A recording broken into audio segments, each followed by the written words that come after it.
ساعت 11:26 است.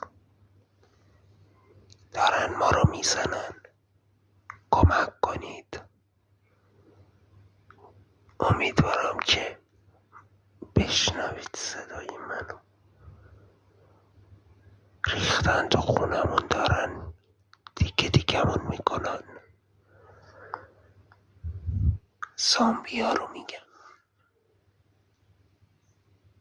ترسناکه.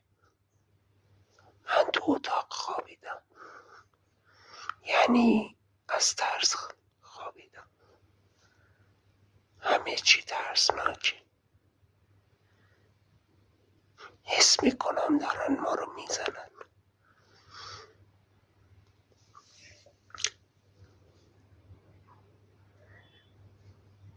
باورتون میشه